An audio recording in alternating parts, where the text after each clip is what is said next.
पंचरमा जिल्हा परिषद पंचायत समिती निवडणुकांचा हा कार्यक्रम आपण पाहत आहोत।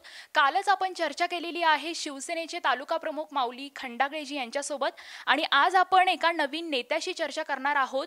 आपला माणूस आपली आघाडीचे नेते सतीशजी कसबे आपल्या सोबत आहेत आणि आपला आवाजचे संपादक रायचंदजी शिंदे सर आणि कार्यकारी संपादक सुरेशजी वाणी सर हे त्यांच्याशी दिलखुलास चर्चा करणार आहेत आणि आपण थेट आता जाऊया त्यांच्याकडे।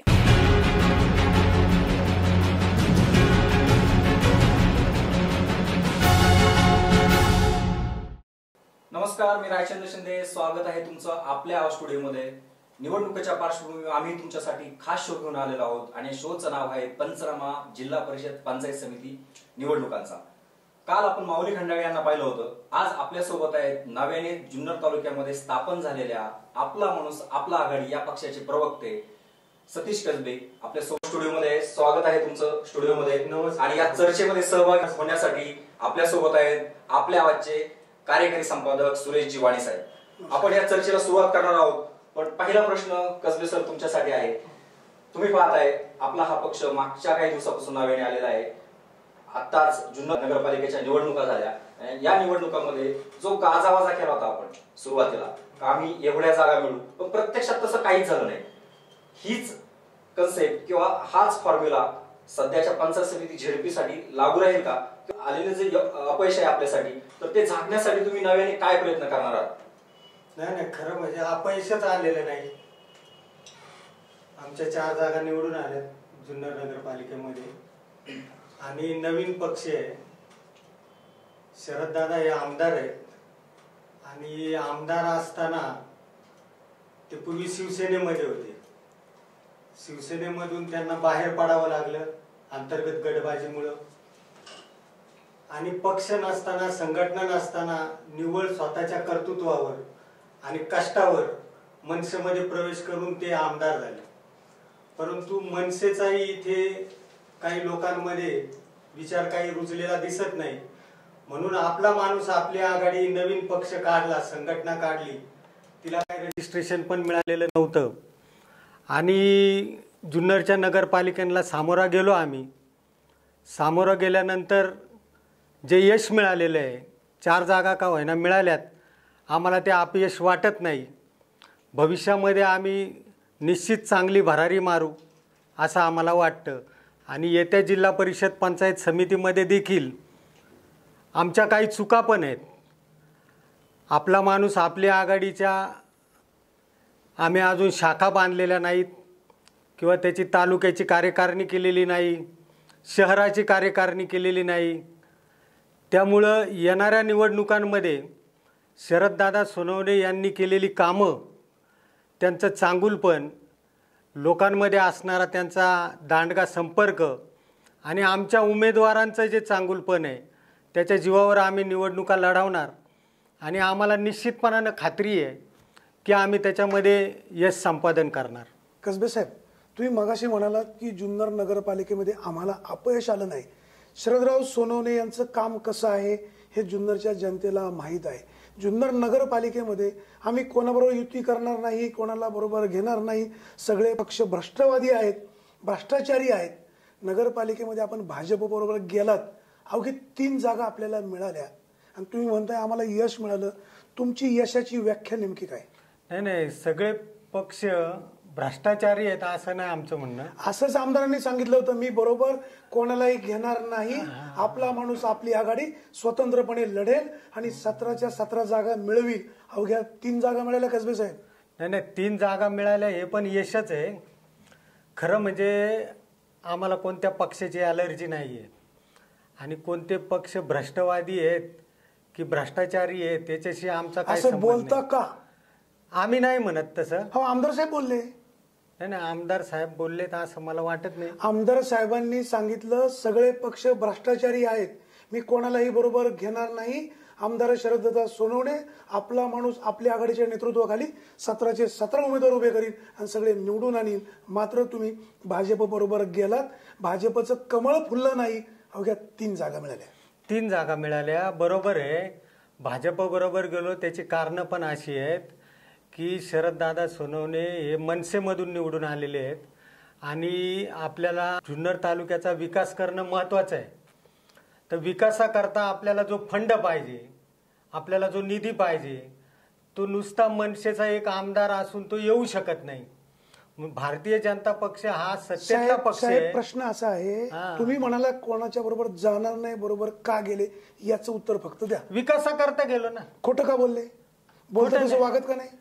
नाही म्हणजे असं आहे का खोटं बोलावं लागतं? याच प्रश्नाला आपण पुढे जाऊया. तुम्हाला माहिती असतील, आमदार साहेब ज्यावेळेस तालुक्यामध्ये आले तर त्यांनी सांगितलं होतं सुरुवातीला मी राजकारणात जाणार नाही, त्यानंतर राजकारणात गेले आणि मग जे वक्तव्य केली ती पुढे खोटी ठरत आलेली, ही माध्यमांच्या पुढे पण आहे. आणि आता त्यांनी निवडणुकाच्या आधी हेच वक्तव्य केलं होतं आघाडी स्थापन करण्याच्या आधी, ते मात्र खरं झालेलं नाही. काय सांगाल? नाही खोटं नाही त्याच्यामध्ये काय. कसबे साहेब, राजकारणामध्ये ह्या सगळ्या गोष्टी चालतातच. नाही राजकारणामध्ये सगळ्यांची शरद दादा ज्यावेळेस आले जुन्नर तालुक्यामध्ये त्यावेळेस ते हेच ठरवून आले का मला आमदार व्हायचे. ते राजकारणात ज्यावेळेस आमदार जुन्नर तालुक्यात आले त्यांनी स्वाभिमानी संघटना काढली, त्यावेळेस आपण त्यांच्या बरोबर नव्हते. होतो. ज्यावेळेस पत्रकार परिषद झाली त्यांनी सांगितलं होतं मला फक्त जुन्नर तालुक्यामध्ये जनतेची सेवा करायची आहे, कुठल्याही पक्षात जायचं नाही. बाळाचे पाय पाळण्यात दिसतात. ते शिवसेनेमध्ये गेले. शिवसेनेमध्ये काय झाले सगळ्यांना माहितीये. मनसेत गेले, आमदार झाले, विचार मांडले, बोलतात तसं वागत नाही हे अनेकदा सिद्ध झालंय. त्यांनी कसं वागावं त्यांचा प्रश्न आहे. आमदार चांगलं काम करतात याबद्दल आमचं दुमत नाही, पण इतर राजकारण्यांसारखेच आमदारही आहेत एवढंच आमचं म्हणणं. नाही. इतर राजकारणी कसे आहेत ते आम्हाला नाही माहिती, पण शरद दादा हे खोटं बोलत नाही. ते जुन्नर तालुक्यामध्ये आले ते फक्त आमदार होण्याकरता आले. कसबे साहेब, आणि आमदार होऊन जनतेची सेवा करायची ना. जनतेच्या सेवेच्या साठी एक ताकद मिळावी हातामध्ये, म्हणून आमदार व्हायचंय ना. आणि त्याकरता ते रात्रंदिवस काम करतात, रात्रंदिवस जनतेच्या सेवेमध्येच असतात. कसबे साहेब, आमदार साहेबांच्या सेवेबद्दल आम्हाला अजिबात शंका नाही. प्रश्न असा आहे त्यांच्या वर्तणुकीबद्दल, त्यांच्या वागणुकीबद्दल. पक्ष काय तुमच्या बापाचा आहे का रे फटकून काढीन? तलाठ्याचं प्रकरण माहिती आहे, शिवांना दिवाळीचं फराळ दिलं हाही विषय माहिती आहे. तुमच्याच पिंपळवंडीच्या एका ठेकेदाराला ही टेंडरिंग भरायचं नाही. हे सगळे प्रकार चाललेत. जुन्नरचे शिलेदार म्हणून घेणारे आमदार असे वागत असतील तर जनतेने विश्वास का ठेवायचा? जनता विश्वास ठेवते. काही गोष्टींमध्ये आमदार साहेबांच्या चुका झाल्या पण असतील. असतील का आहेत? नाही झाल्या असतील. आता मी त्या प्रत्यक्ष घटनेमध्ये नव्हतो साहेब. चर्चा आपण जी करतोय चर्चा ही अतिशय खुलेपणाने होते. काही प्रेशर आहे का? नाही. मग प्रश्न असा आहे, आमदार साहेबांच्या कामावर आम्ही अतिशय समाधानी आहोत. इतर राजकारण्यांपेक्षा शरददादा सोनवणे निश्चित आज तरी चांगले आहेत. प्रश्न असा आहे ते बोलतात तसं वागत नाही.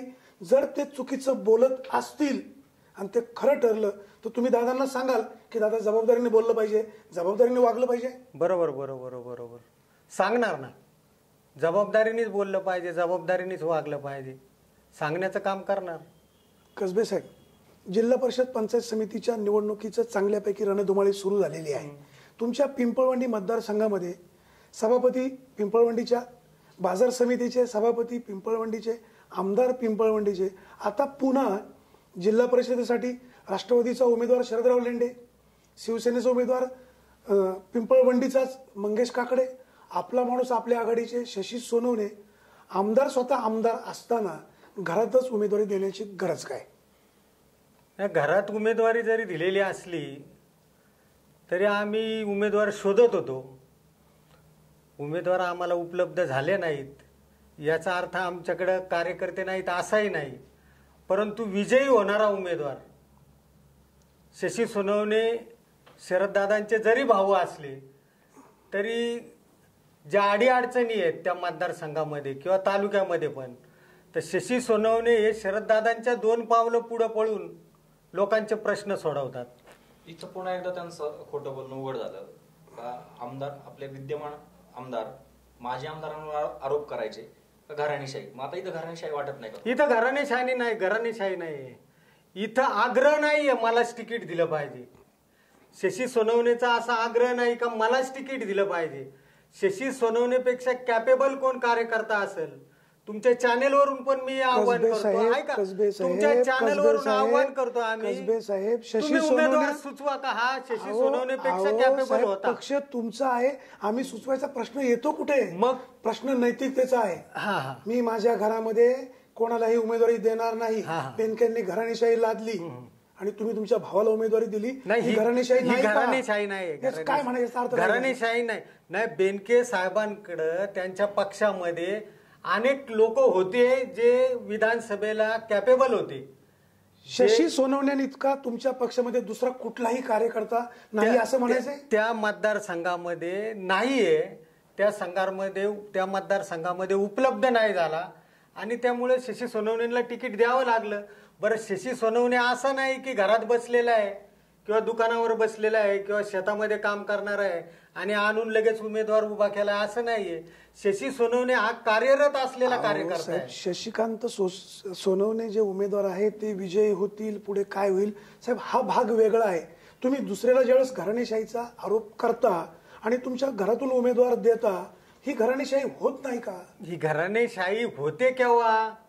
ज्यावेळेस तुमच्याकडे उमेदवार दुसरे उपलब्ध आहेत, ते मागे लागलेले आहेत, मला तिकीट द्या, वल्लभ मला शेठ तिकीट द्या. बेनकेंच्या पक्षामध्ये दुसरा विधानसभेला उमेदवार नव्हता म्हणून त्यांनी अतुल बेनकेंना उमेदवारी दिली. तुम्ही घराणेशाहीचा आरोप कसा करता? नाही, दुसरे उमेदवार पुष्कळ होते त्यांच्याकडे. सांगा, नावं घ्या ना तुम्ही. नाही, नावं त्यांना ते आता तुम्हाला माहिती आहे, साहेब, सगळे तसंच पक्ष तुमच्या होते. पक्षाचं आहे. तुमच्या पक्षामध्ये अनेक कार्यकर्ते होते आणि आहेत.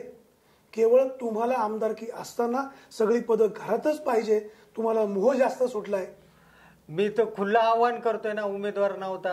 तुम्ही आता पण सांगा, तुम्ही नावं सांगा की हा उमेदवार होता, तो होता.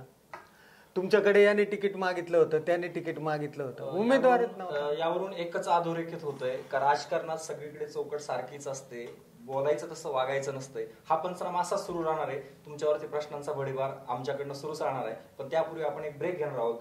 ब्रेक नंतर पुन्हा एकदा आपण जिल्हा परिषदेचा पंचनामा या सत्रामध्ये आपल्या आवाजच्या लाईव्ह स्टुडिओमध्ये यावरती पुन्हा एकदा बोलणार आहोत. आता इथंच थांबूया.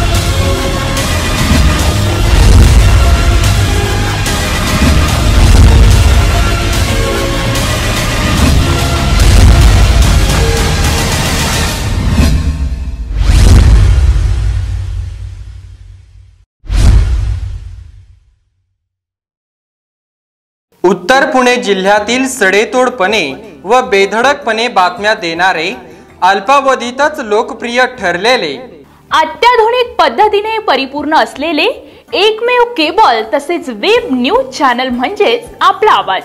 आपला आवाज आपल्या मोबाईलवर कधीही आणि कोठेही लाईव्ह पाहण्यासाठी आपला आवाज ॲप आजच आपल्या मोबाईलवर डाउनलोड करून घ्या. आपला आवाज वाहिनीवर बातम्या आणि जाहिरातींसाठी संपर्क आपला आवाज मुख्य कार्यालय, शिवराणा हाइट्स, 2रा मजला, कॉलेज रोड, जुन्नर. मोबाईल क्रमांक 9403 00 9301. विभागीय कार्यालय, विश्वमंगल सोसायटी, शॉप नंबर 5, ग्रामीण रुग्णालया शेजारी, नारायणगाव. मोबाईल क्रमांक 9860 20 80 33.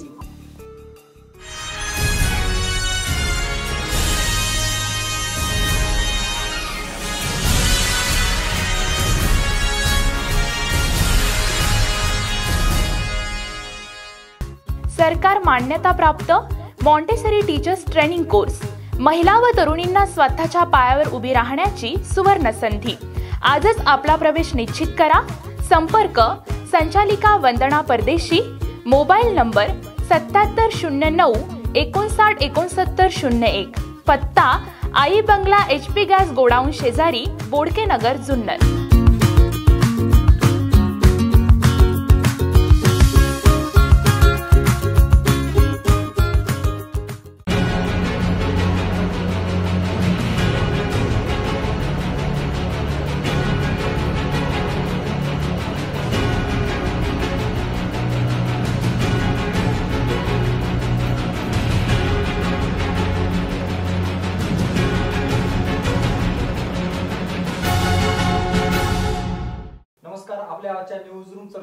आपल्या सर्वांचं स्वागत.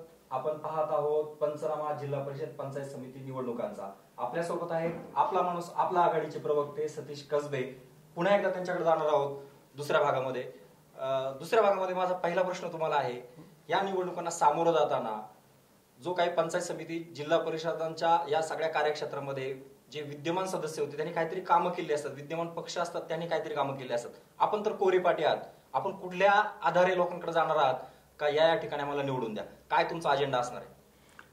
नाही, अजेंडा म्हणजे आता 2 वर्ष झाले आमदार साहेब आमदार आहेत आणि आमदारकीच्या माध्यमातून त्यांनी तालुक्यामध्ये कामं केलेली आहेत.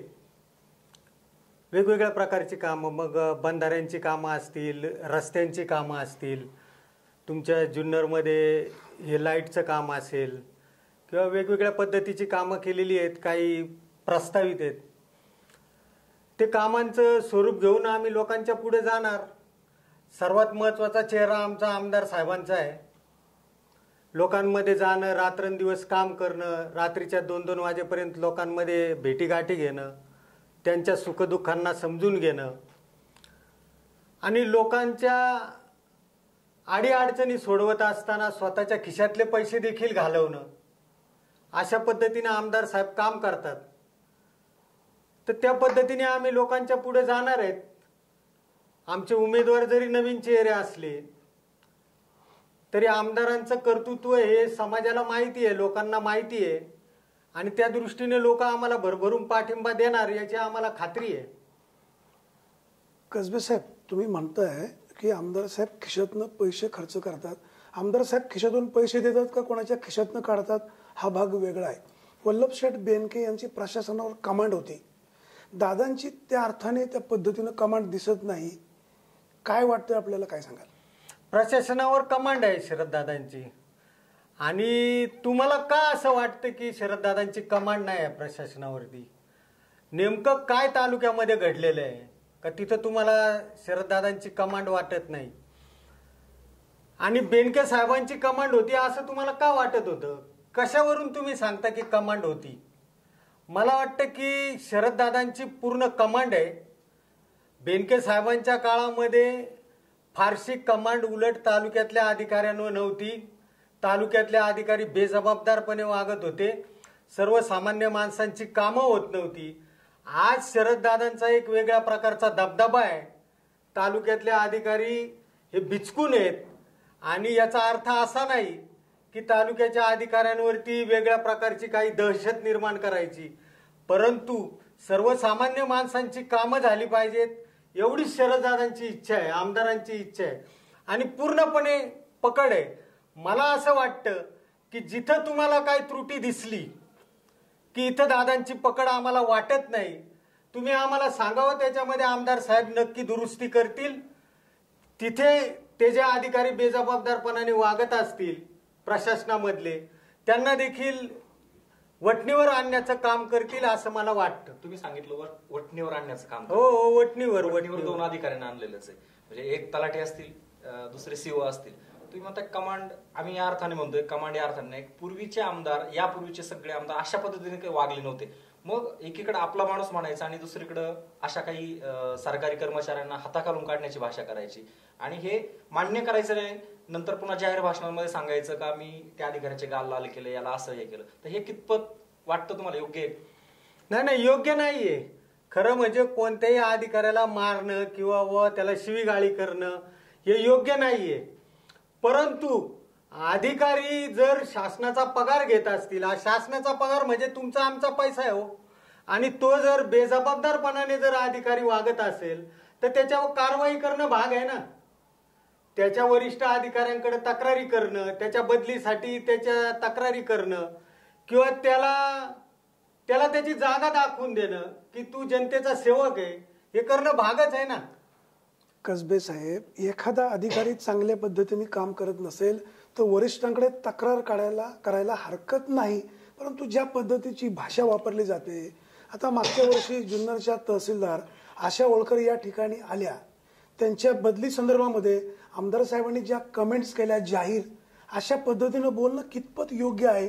शेवटी प्रशासनाच्या लोकांना बरोबर घेऊन तालुक्याचा हा गाडा पुढे न्यायचा असतो.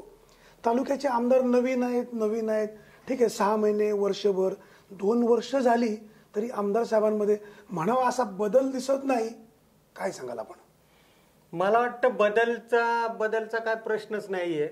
आमदार साहेब नवीन जरी होते, कोणताही माणूस पहिल्यांदा आमदार झाला किंवा काय खासदार झाला तो नवीनच असतो.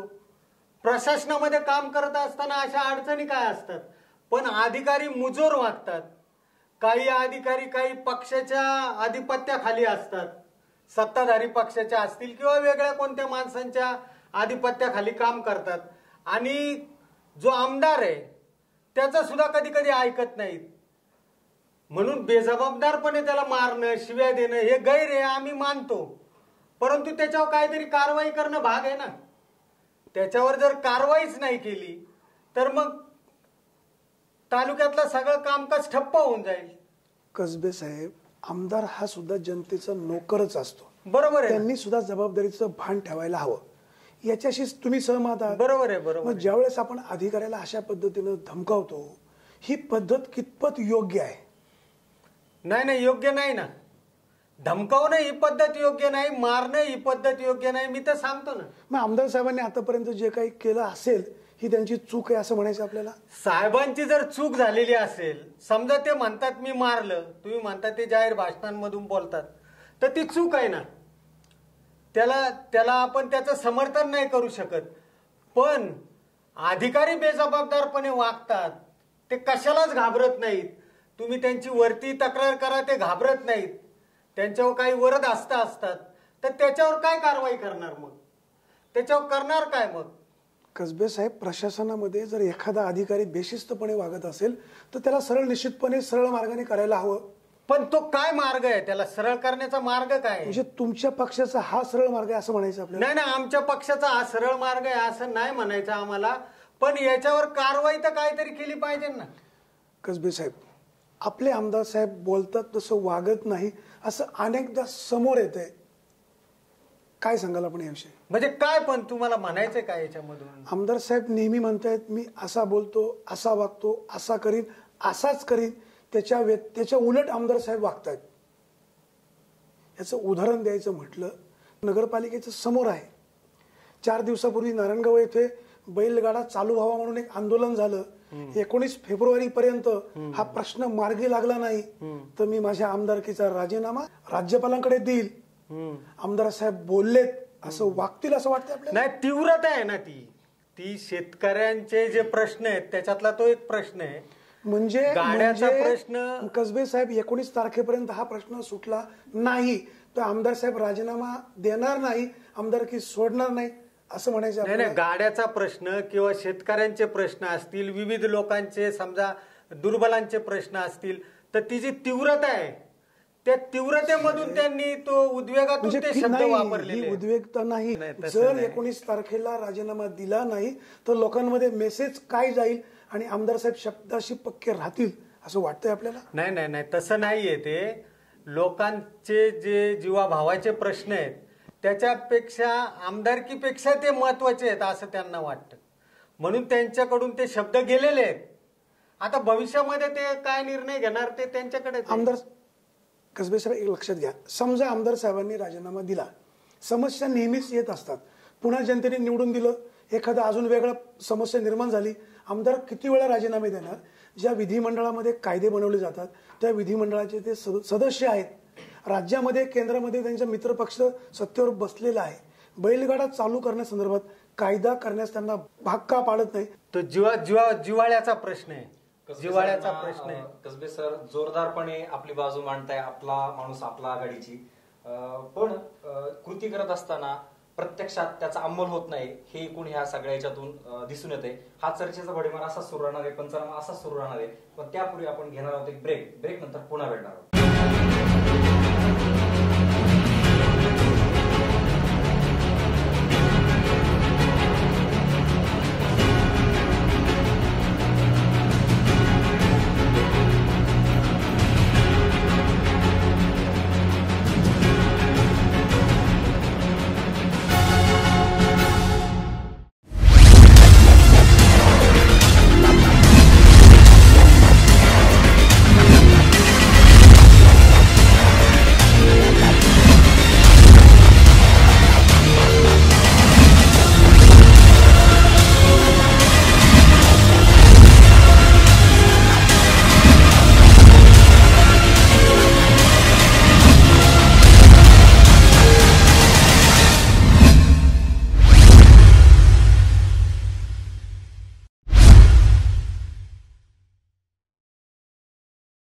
उत्तर पुणे जिल्ह्यातील सडेतोडपणे व बेधडकपणे बातम्या देणारे, अल्पावधीतच लोकप्रिय ठरलेले, अत्याधुनिक पद्धतीने परिपूर्ण असलेले एकमेव केबल तसेच वेब न्यूज चॅनल म्हणजेच आपला आवाज.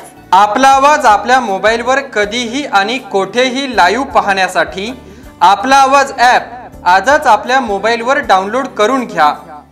आपला आवाज वाहिनीवर बातम्या आणि जाहिरातींसाठी संपर्क आपला आवाज मुख्य कार्यालय, शिवराणा हाइट्स, 2रा मजला, कॉलेज रोड, जुन्नर. मोबाईल क्रमांक 9403 00 9301. विभागीय कार्यालय, विश्वमंगल सोसायटी, शॉप नंबर 5, ग्रामीण रुग्णालया शेजारी, नारायणगाव. मोबाईल क्रमांक 9860 20 80 33.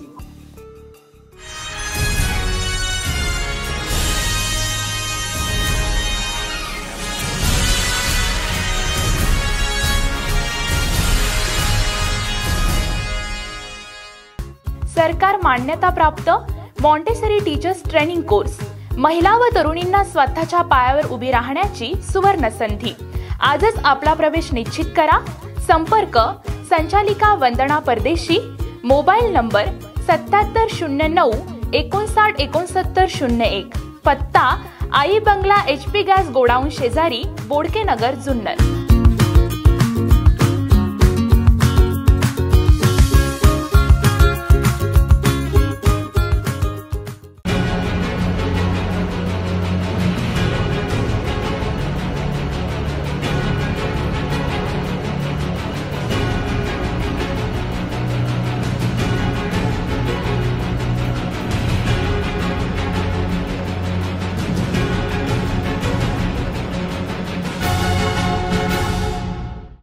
नमस्कार, आपलं पुन्हा एकदा आपल्या आजच्या न्यूज रूम चर्चेमध्ये जिल्हा परिषदेचा पंचनामा, पंचायत समितीचा पंचनामा यामध्ये पुन्हा एकदा स्वागत. आपण आता शेवटच्या भागाकडे जातोय आणि आपल्या सोबत आहेत आपला माणूस आपला आघाडीचे सतीश कसबे.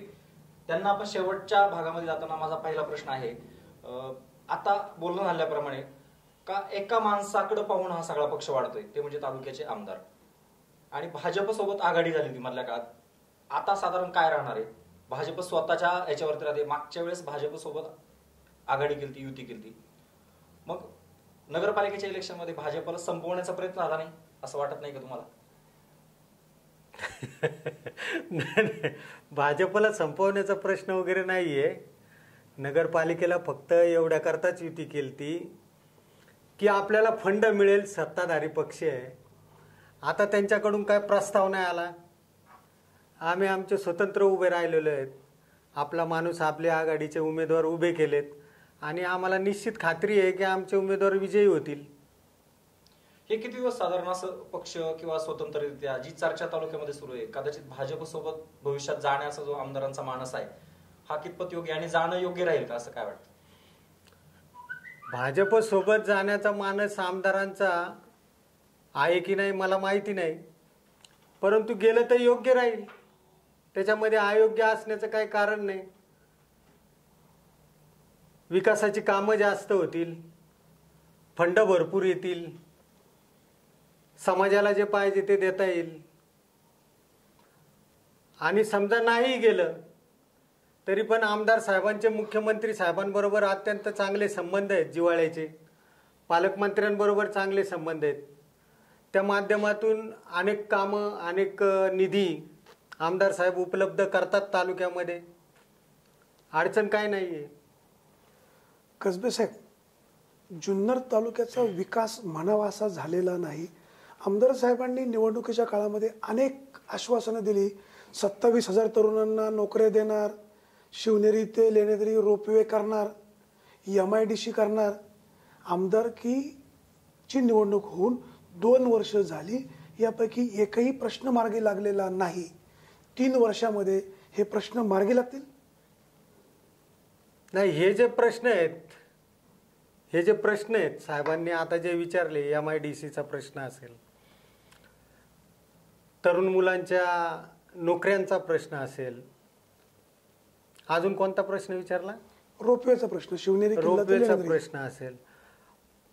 हे प्रश्न राज्य सरकारच्या याच्यातले आहेत. महाराष्ट्र नवनिर्माण सेनेतून निवडणूक लढून आमदार हे एकटेच आमदार झालेले आहेत. विधानसभेमध्ये काही ताकद नाही आहे पक्षाची. असं असताना आमदार साहेब त्यांच्या परीनं भारतीय जनता पक्षाच्या नेत्यांबरोबर, मुख्यमंत्र्यांबरोबर जिव्हाळ्याचे संबंध ठेवून ते प्रश्न मार्गी लावण्याच्या प्रयत्नामध्ये आहेत. त्या दृष्टीने त्यांची वाटचाल देखील चालू आहे. लेण्याद्रीचा हा जो रोपवेचा प्रश्न आहे किंवा आपला जुन्नर तालुका पर्यटन क्षेत्र म्हणून जाहीर व्हावा याकरता आमदार साहेबांचे खास प्रयत्न चालू आहेत. त्या पद्धतीने मुख्यमंत्री साहेबांबरोबर चर्चा होऊन त्या पद्धतीचे प्रस्ताव देखील साहेबांकडे दिलेले आहेत आणि त्याच्यावर कारवाई होईल. राहत्या तरुण मुलांच्या नोकऱ्यांचा प्रश्न, तर आता तुम्ही कोणत्या नोकऱ्या म्हणता, सरकारी नोकऱ्या म्हणता की खाजगी नोकऱ्या म्हणता? खाजगी नोकऱ्यांसाठी जी मुलं येतात, तुम्ही आश्वासन दिलं असतील त्या नोकऱ्या. आमदार साहेबांनी एक प्रस्ताव ठेवला होता मुख्यमंत्र्यांकडे. शिवनेरीच्या पहिली शिवजयंती झाली त्यावेळेस का पर्यटनासाठी खूप मोठी चालना आहे. स्थानिक इथे पर्यटनावरती काम करणाऱ्या युवकांनी एक फाईल सादर केली होती. खूप मोठा हा प्रस्ताव होता. त्याच्यावरती 2 वर्ष साधारण काहीच झालेलं नाही. पर्यटनाच्या माध्यमातून या परिसरामध्ये जॉब मिळतील लोकांना किंवा त्याच्यावरती तरुणांना काही चालना मिळेल असं सगळं होतं, पण त्यात काही झालेलं दिसत नाही. असं काही नाही. ते म्हणजे तो प्रस्ताव दिलेलाच आहे ना. आपण आमदार साहेबांशी माझी चर्चा झाली, तो प्रस्ताव पण दिलेला आहे. त्या संदर्भामध्ये मुख्यमंत्र्यांशी चर्चा देखील झालेली आहे. मुख्यमंत्र्यांचं असं म्हणणं आहे की या विधानसभेच्या कालावधीच्या अखेरीसपर्यंत आपण हे करू. कसबे साहेब, जिल्हा परिषद निवडणुकीमध्ये काँग्रेस उभा आहे, राष्ट्रवादी काँग्रेस आहे, शिवसेना आहे, भाजप आहे, तुमचा नवाई पक्ष आहे. हे सगळे पक्ष आज मार्केटमध्ये उतरलेत. सगळ्यांचा सामना अतिशय झुंजीची कुस्ती होणार आहे. काय वाटतं तुम्हाला, तुमच्या पक्षाला कितपत यश येईल? आमच्या पक्षाला भरपूर यश येणार याच्यामध्ये. याचं कारण असं आहे, आम्ही नवीन आहोत आणि आमचे जे तरुण कार्यकर्ते आहेत सगळे हे अत्यंत अभ्यासू, शिकलेले, पदवीधर आणि भ्रष्टाचार मुक्त विचार असणारे असे सर्व कार्यकर्ते आहेत. आता ह्या निवडणुकीमध्ये काँग्रेस उतरले, शिवसेना बीजेपीची युती तुटलेली आहे, राष्ट्रवादी काँग्रेस वेगळी आहे. प्रत्येकजण आपल्या आपल्या पद्धतीने उमेदवार उभे केलेले आहेत आणि मतांची विभागणी ही मोठ्या प्रमाणामध्ये होणार आहे. कोणताही एक पक्ष आज छातीला माती लावून बोलू शकत नाही आम्ही विजयी होणार. आम्हीही त्यातलेच एक आहोत. आमच्याकडे जे भांडवल आहे ते आमदार साहेबांचं काम आहे, आमदार साहेबांचं चांगुलपण आहे. समाजामध्ये फिरत असताना त्यांनी घेतलेले कष्ट आहे आणि त्या कष्टाच्या जीवावर आणि नवीन उमेदवार, सुशिक्षित उमेदवार, चांगुलपण असलेले उमेदवार हे आम्ही उभे केलेले आहेत. आता तुम्ही जर बघाल तर आमचा निलेश चव्हाण आहे इकडे. हा निलेश चव्हाण अत्यंत गरीब उमेदवार आहे, सामान्य कुटुंबामधला आहे, एका पतसंस्थेचं कलेक्शन करतो, परंतु समाजामध्ये अत्यंत कष्ट करणारा, स्वच्छ चारित्र्याचा, समाजातल्या एखाद्या कोणत्याही दुबळ्या माणसाचं कोणतंही काम असेल तर तो ताबडतोब त्याकरता धावणारा असेच उमेदवार संपूर्ण तालुक्यामध्ये. भाषेमध्ये तुम्ही काय सांगाल का, आजच साधारण पंचायत समितीच्या झडपीला आपले किती उमेदवार निवडून येऊ शकतात? आकड्यांच्या भाषेमध्ये तर आम्हाला वाटतं आज की आमचे जेवढे उभे आहेत तेवढे सगळे येतील. कसबे साहेब, आपण अशीच प्रार्थना करूया की तुमचे सगळेच्या सगळे उमेदवार विजयी हो. जिल्हा परिषदेच्या 7 जागा आहेत, पंचायत समितीच्या 14 जागा आहेत. सगळ्याच्या सगळ्या ठिकाणी उमेदवार उभे करणार का, काय सांगाल? जिथं शक्य नाही तिथं नाही करणार. मी तुम्हाला पहिलेही सांगितलं की आमची कोणत्या पक्षाची आम्हाला ॲलर्जी नाहीये. तुमच्या राष्ट्रवादी काँग्रेसचा एखादा चांगला माणूस असेल, चांगला, की त्याची गरज आहे समाजाला, शरददादांना आमचं सांगणं तेच आहे की त्याच्या विरोधामध्ये चांगल्याची व्याख्या तुम्ही काय सांगणार? चांगला म्हणजे जो भ्रष्टाचार करत नाही, लबाड्या करत नाही. शरद लेंडे हा अतिशय स्वच्छ चांगला उमेदवार असताना आमदारांनी आपल्या भावाला त्या ठिकाणी का उभं केलं? शरद लेंडे चांगला माणूस नाही दिसला का आपल्याला? नाही, चांगला माणूस आहे ना. तशीच अवस्था नारायणगावमध्ये पण आहे. नारायणगावमध्ये सुद्धा जी चर्चा झालेली आहे किंवा जी चर्चा सगळीकडे सुरू आहे तिथे सुद्धा आपला माणूस उमेदवार होणार नाही गटामध्ये, नारायणगाव गटामध्ये, जिल्हा परिषदसाठी. पाटे साहेबांची मंडळी आहे ना साहेब. प्रश्न पाटील माझा साहेब मनसेचे आहेत. आम्ही मनसे ना, आम्ही एकच आहेत ना. कसबे आपला साहेब, माणूस आपल्याकडे वेगळे आहे ना. तुम्हाला मी आता सांगतो की आम्हाला कोणत्या पक्षाची अलर्जी नाही. आम्ही चांगला माणूस असेल तर तिथं उमेदवार देणार पण नाही. पिंपळवंडीमध्ये शरद लेंडेंना पाठिंबा का दिला नाही? बरोबर आहे. पिंपळवंडीतलं काही अंतर्गत राजकारण पण आहे त्याच्यामध्ये, तो भाग वेगळा आहे. आणि शरदराव तुम्ही सांगता तसे 100% चांगले आहेत. शरददादांना त्यांच्याबद्दल आत्यंतिक आदर आहे. आम्हाला देखील त्यांच्याबद्दल आत्यंतिक आदर आहे. त्यांच्याबद्दल आमच्या मनामध्ये कोणतीही भावना नाही. परंतु शरदराव लेंडे यांनी विधानसभेला उभं राहावं अशी आमची गावकऱ्यांची पण फार इच्छा होती. शरददादा असे म्हणाले होते ज्यावेळेस विधानसभेची निवडणूक होती 2014, त्यावेळेस आमच्या गावातले काही कार्यकर्ते दादांकडे ऑफिसला गेले. त्यांनी सांगितलं की शरदरावांना तिकीट मिळतंय तर काय करायचं. शरददादांनी लगेच सांगितलं की मी निवडणुकीला उभा राहणार नाही. शरदराव जर उभे राहिले तर मी त्यांच्या पाठीशी राहील. त्याच्यानंतर 10-15 दिवस गेल्यानंतर शरददादांनी फॉर्म भरला, तिकीट भेटलं नाही. आणि जाहीर सभेमधून देखील त्यांनी शरदरावांचं कौतुक केलं. आणि भविष्यामध्ये त्यांनी विधानसभा लढवाव्यात, लोकसभा लढवाव्यात, आपण बरोबर राहू, वेळ पडली तर माझ्या विरोधात देखील त्यांनी निवडणूक लढवली तरी काय हरकत नाही विधानसभेची, असं देखील त्यांनी जाहीरपणाने सांगितलेलं आहे. त्याच्यामुळे शरदरावांच्या बद्दल आमच्या मनामध्ये कोणताही किंतु नाही. सतीशजी, 2019ला जर शरद लेंडेंनी विधानसभेची निवडणूक लढवली तर आमदार शरददादा सोनवणे निवडणुकीतून माघार घेतील? समोरासमोर लढतील ना, समोरासमोर लढतील ना. अहो साहेब, तुम्ही काय म्हणताय? 2014ला 2014ला जे घडलं डावपेच होता. नाही 2014ला तुम्ही त्यांना शब्द दिला होता, तो 2019ला पूर्ण का करत नाही. 2014ला शरदराव लेंडेंना तिकीट मिळालं असतं, गावचे उमेदवार, तर शरददादा म्हटले मी थांबतो. आणि हे 15 दिवस अगोदर बोलले होते. कसबे साहेब, 2014ला शरद लेंडेंनी शरद सोनवणेंचं काम केलं असं गृहीत धरू. 2019ला या केलेल्या कामाची उतराई म्हणून शरद लेंडेंना नाही, शरद लेंडेंनी त्यांचं काम केलं, त्यांच्या पक्षाचं, राष्ट्रवादी काँग्रेसचं. ते पक्षाचे नेते आहेत राष्ट्रवादी काँग्रेसचे. त्यांनी शरददादांचं काम वगैरे केलं नाही असं म्हणणं चुकीचं आहे. तर त्यांच्या पक्षात सुद्धा त्यांच्यावरती हे होईल ना, तसं म्हटलं कारवाई होईल. एक वस्तुस्थिती मान्य केली पाहिजे की जुन्नर तालुक्याचे आमदार शरददादा सोनवणे यांनी आमदारकी अतिशय स्वस्त केलेली आहे. पूर्वी आमदारांच्या घरी जाताना 4 पडदे ओलांडून किंवा 4 दरवाजे ओलांडून जावं लागायचं.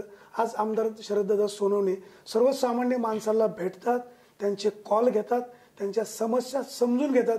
ही बाजू निश्चित जमेची जरी असली तरी म्हणावा असा विकास होताना दिसत नाही. त्याची कारण काय आहेत?